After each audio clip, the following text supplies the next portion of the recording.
It's been happening for about a month now. Whenever I stand in front of a reflective surface, I see it behind me briefly before it disappears from view. I have no idea what it is, but it always manages to evade me whenever I look for it. When I first noticed it, I didn't pay much attention, figuring that it was probably just a trick of the light. But then I began seeing it more frequently, and every time I turn around, it's gone. After several days and nights of glimpsing, turning, and wondering, I began to get more than a bit freaked out. Now I know it's no trick of the light or my imagination. Something is there in every reflective surface I look into. I once even feared going into the bathroom, or looking out a window lest I see the bright eyes and slinking form peering at me again from its dark corner. Even when I close the bathroom door, or move something in between myself and a window, I can still feel it there watching me. No matter how much I try to avoid or ignore it, I always know it is there, seemingly waiting in the shadows for the perfect moment to strike. I don't dare tell anyone. I'm not going to risk making a fool of myself. For the first couple of weeks I lived like this, with constant paranoia and an almost irrational fear of my reflection. But eventually, I realized that whatever it was, if it wants to harm me, it would have already done so.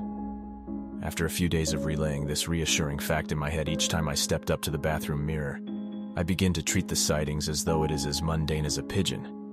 Now I'm at the point where I sometimes talk to it. "Hey there, buddy. Have a good night's sleep."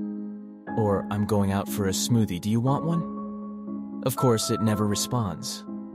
Although every once in a while it stays around for a few seconds longer than usual before hiding again. It's been a strange few weeks or so. I know the being is there, but I don't care at all. It is a part of my everyday routine. I come home from work late and begin readying up for bed. I step into the bathroom, not even bothering to glance into the mirror as I get my toothbrush and toothpaste out. I am just raising the brush to my mouth when I look up at the mirror and freeze. There it is. It isn't hiding behind the door in the edges of the shadows as it usually does. No, it is right there standing in the doorway.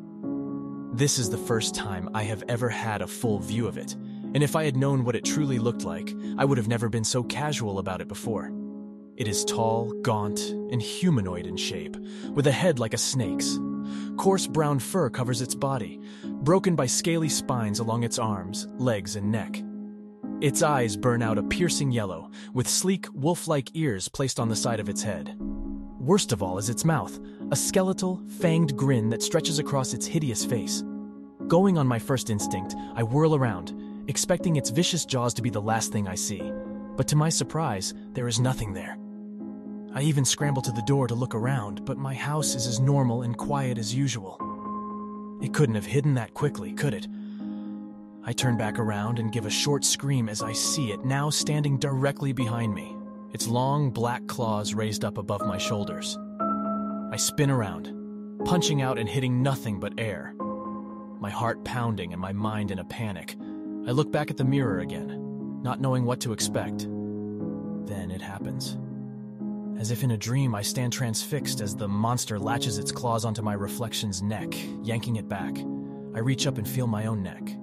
But there's nothing, no pain, no grip. It's as if I'm watching a horror movie in my mirror.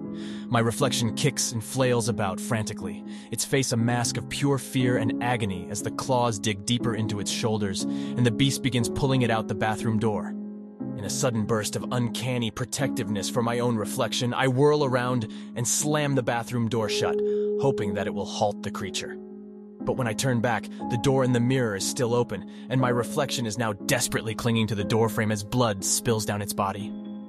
I can never describe the sheer horror of seeing yourself, even just a reflection of yourself, being brutally attacked and not being able to do anything about it.